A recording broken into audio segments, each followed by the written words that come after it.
श्री शिवाय नमस्तुभ्य मित्रों, जय महाकाल, हर हर महादेव। तो मित्रों, कैसे हैं आप सब? आशा करते हैं आप सब लोग बहुत अच्छे होंगे। मित्रों, हम सबको पता है कि रक्षाबंधन का पावन पर्व आ गया है, लेकिन अब बहुत सारे लोगों में संशय बना हुआ है कि 8 अगस्त को है या 9 अगस्त को है। राखी बांधने का शुभ मुहूर्त क्या है, भद्रा कब से लग रहा है, ऐसे ही ना जाने कितने सवाल आप लोगों के मस्तिष्क में घूम रहे हैं। तो इन सभी सवालों के जवाब हम जानेंगे इस एक वीडियो में। साथ ही में कुछ ऐसे उपायों को भी जानेंगे जिससे इस रक्षाबंधन करके आप अपने भाइयों की उन्नति तरक्की का भी प्रयास कर सकते हैं। तो चलिए सबसे पहले जानते हैं कि आखिर रक्षाबंधन पर्व जो है वो है किस दिन। देखिए, ये गूगल का पेज है, आप लोग गूगल पे या फिर पंचांग में कहीं से भी अब आसानी से पता कर सकते हैं, या फिर अपने घर के नज़दीक जो भी पंडित जी रहते हों आप उनसे भी पूछ सकते हैं कि आखिर रक्षाबंधन का शुभ मुहूर्त क्या है।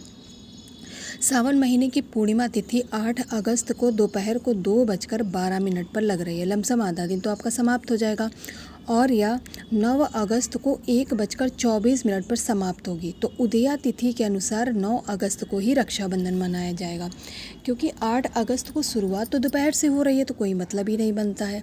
और उदया तिथि पे जो कार्य किए जाते हैं वो शुभ होते हैं, फलदायी होते हैं।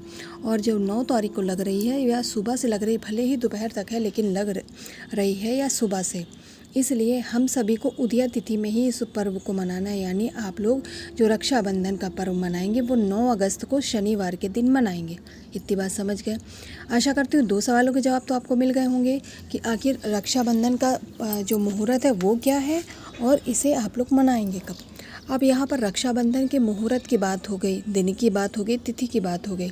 अब हम कुछ उपायों की बात करेंगे, जिन उपायों को करके आप इस राखी पे अपने भाइयों की सुरक्षा के लिए, अपने भाइयों की उन्नति और तरक्की के लिए कुछ प्रयास करेंगे। ठीक है मित्रों, तो चलिए कौन से वह उपाय हैं। 3 ऐसे उपाय महत्वपूर्ण जिन्हें हम करने वाले हैं, ठीक है, उनकी बात कर लेते हैं। और एक बात बता दूं मित्रों, जो कहते हैं राखी अब तो बहुत कलर और डिज़ाइन में आने लगे, लेकिन लाल जो धागा होता है वही शुभ माना जाता है, क्योंकि पहले लाल धागा ही बांधा जाता था। पहले ये डिज़ाइनर राखियाँ नहीं आती थी, अब तो मार्केट में बहुत ही डिज़ाइनर, बहुत सुंदर सुंदर राखियाँ आने लगी हैं।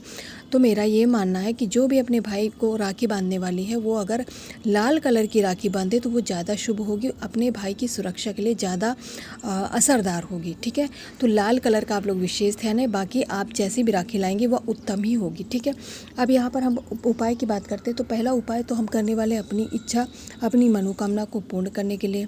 सामने आपको पौधा दिख रहा है जो कि समी का पौधा है। ठीक है, यहाँ पर हमें समी के 3 पत्ते लेने, ठीक है, बहुत ज़्यादा नहीं, समी के 3 पत्ते लेंगे, बहुत ज़्यादा नहीं लेंगे। 3 पत्तों को लेकर के अब आपको लेना है थोड़ा सा चंदन।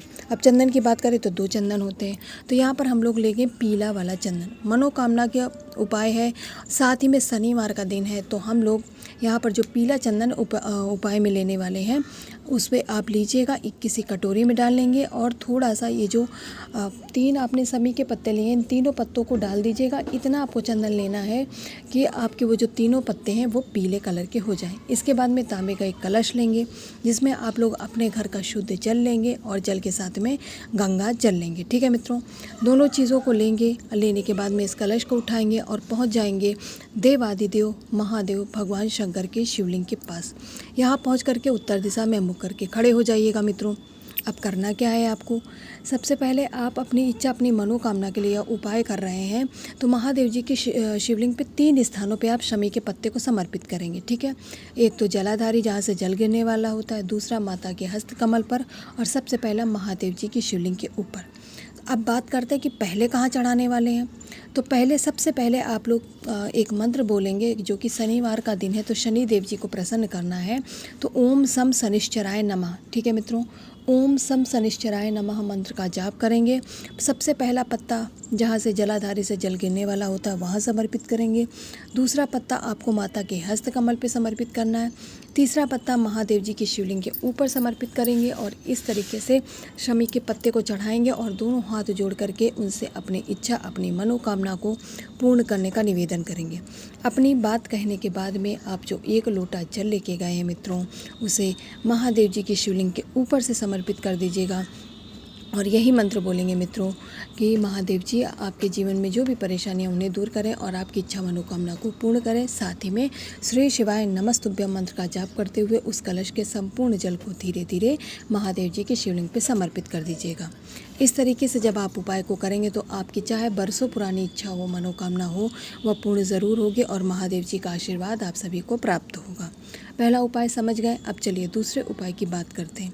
मित्रों, जो आज हम लोग दूसरा उपाय करने वाले हैं वह अपने भाई की उन्नति और तरक्की के लिए करने वाले हैं। मान लीजिए उसके भी धन व्यापार में कमी है, यानी उसका व्यापार बहुत अच्छे से नहीं चल रहा, उसकी दुकान बहुत अच्छे से नहीं चल रही। आपको इस राखी के पर्व पे एक कमल गट्टा लेना, ठीक है। एक कमल गट्टा लेंगे, बहुत ज़्यादा नहीं लेंगे।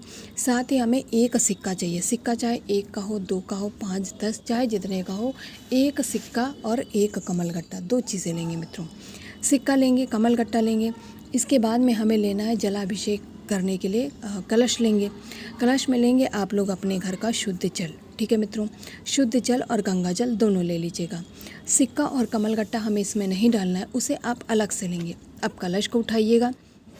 कलश को उठाएंगे, अपने भाई का ही अपने मन में स्मरण करेंगे। साथ में उस रक्षा सूत्र को भी ले लीजिएगा जो आप अपने भाई की कलाई पे बांधने वाली हैं। इसके बाद में इसे लेकर के पहुंच जाएंगे अपने इष्ट, अपने आराध्य भगवान शंकर की शिवलिंग के पास।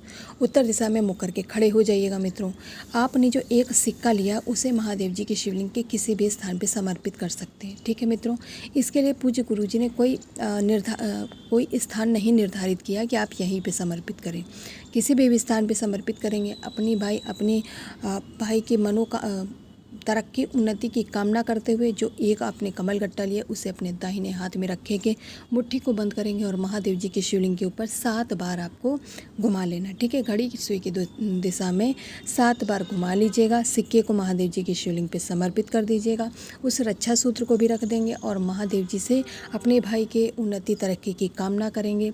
कामना कहने के बाद में, अपनी बात कहने के बाद में आप उस रक्षा सूत्र को उठा लीजिएगा और जो एक सिक्का और कमल गट्टा, तीनों चीज़ों को उठा लेंगे। इसके बाद में एक जो लोटा जल लेके गए हैं उसे श्री शिवाय नमस्तुभ्यम मंत्र का जाप करते हुए समर्पित कर दीजिएगा।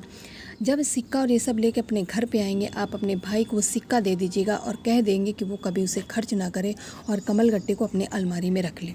ऐसे करने से उस आपके भाई की जीवन में तरक्की जो रुक गई थी वो ज़रूर फिर से चलने लगेगी।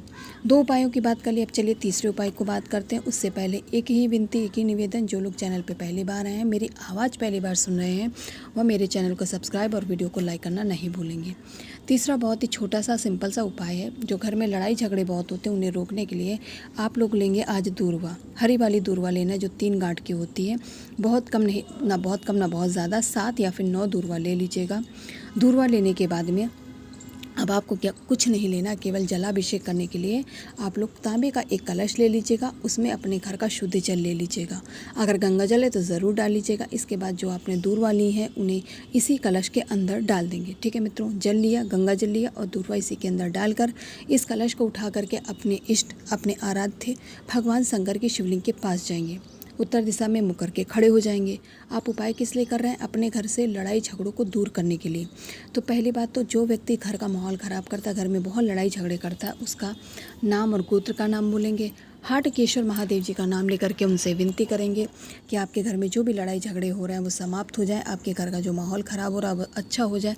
ऐसी कामना, ऐसी विनती करते हुए फिर जो 1 लोटा जल लेके गए हैं उसे श्री शिवाय नमस्तुभ्यम मंत्र का जाप करते हुए महादेव जी की शिवलिंग पे समर्पित कर दीजिएगा। समर्पित करने के बाद में जब जलाधारी से नीचे बहने लगे, थोड़ा सा जल लेकर के अपने साथ आ जाइएगा। अपने घर पे छिड़काव कर दीजिएगा। आपके घर का जो भी नकारात्मक ऊर्जा है वो बाहर निकल जाएगी और जिन कारणों से घर में झगड़ा हो रहा होगा वो कारण भी समाप्त हो जाएंगे। तो मित्रों, मैंने अपनी तरफ से पूरा प्रयास किया आप लोगों को तीनों उपायों को समझाने का और मैं आशा भी करती हूँ आप लोग यह उपाय समझ गए होंगे। तो इस राखी अपने भाई के लिए इन उपायों को ज़रूर करिएगा। श्री शिवाय नमस्तुभ्यम। जय महाकाल।